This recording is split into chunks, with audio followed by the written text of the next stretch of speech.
Cast your mind back to 2010, a year that felt like a turning point for South Africa. South Africa was buzzing after the FIFA World Cup, a moment of unity and pride that brought the nation together like never before. The Rainbow Nation felt unstoppable, optimism was everywhere, and the world had seen what South Africa could achieve on a global stage.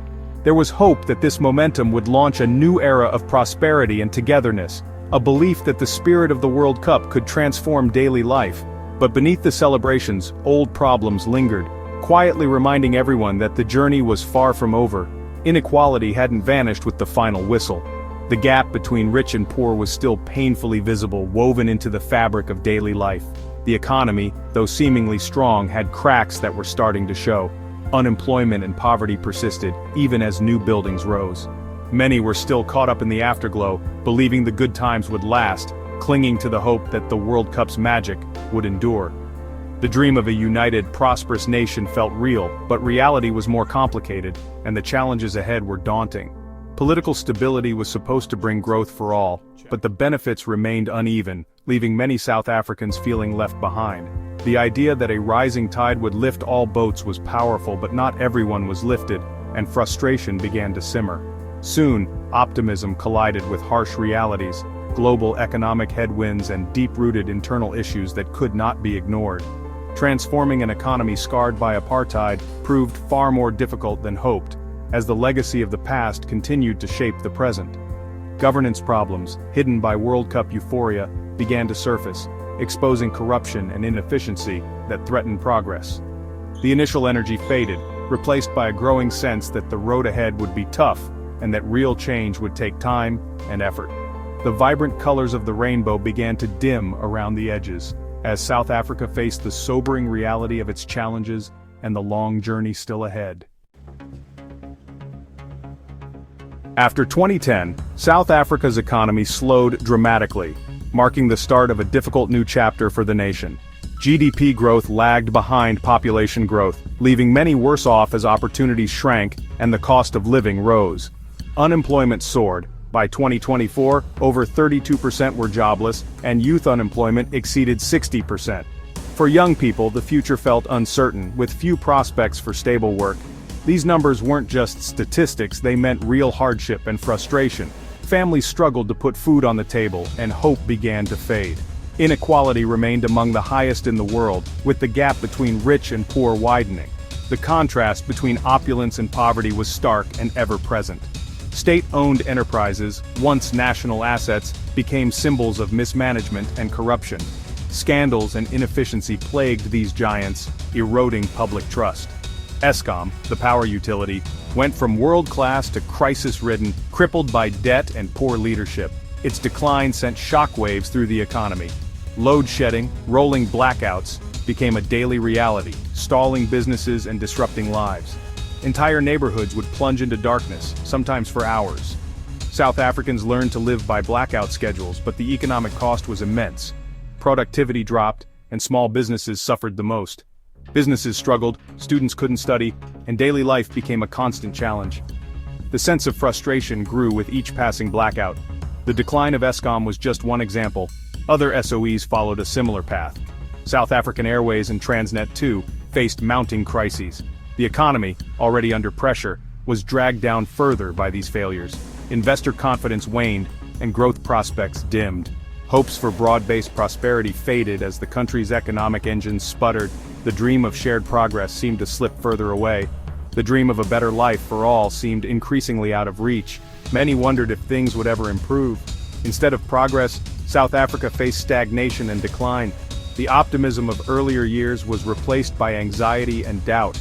The promise of the post-apartheid era was slipping away as frustration and disappointment grew across the nation. The nation was left searching for answers as the crisis deepened, hoping for leadership and solutions to restore hope and opportunity. It wasn't just the power grid that faltered. Across the country, the very backbone of daily life was under threat. South Africa's infrastructure began to crumble, revealing years of neglect and underinvestment. Roads, railways, and water systems, neglected for years, started to fail. What once connected communities now became obstacles. Water shortages became common, not just from drought, but from broken pipes and failing treatment plants. Entire neighborhoods would go days without running water. In some areas, tap water was unsafe, forcing people to buy bottled water or risk illness. For many, even bottled water was a luxury they could barely afford. The rail network, once vital, was crippled by cable theft and lack of investment. Trains ran less frequently, if at all, isolating entire communities. Pothole-ridden roads slowed transport and raised costs for everyone. Deliveries were delayed and accidents became more common. Public hospitals and clinics struggled with shortages and overworked staff. Patients waited hours, sometimes days, for basic care. Schools faced overcrowding, crumbling buildings, and a lack of resources. Children's futures were put at risk as education suffered. The decay of basic services made daily life harder and deepened inequality. Waiting in long lines for water or electricity became routine. Businesses faced higher costs and delays, while ordinary people struggled for essentials. The economy slowed as productivity dropped. The promise of a better life was undermined by failing infrastructure. Hopes for progress faded as public spaces fell into disrepair. When the basics break down, hope fades fast. Families wondered how much longer they could endure. South Africa's foundation was showing dangerous cracks, threatening the dreams and stability of an entire nation. As infrastructure and the economy faltered, crime surged. Violent crime rates climbed, with the murder rate rising from 31 to over 45 per 100,000 by 2023. That's over 27,000 murders a year, an average of 74 people killed every day. Carjackings, armed robberies, and home invasions became common fears.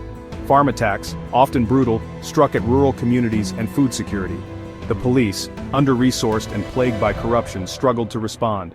Many turned to private security, creating a two-tier system of safety.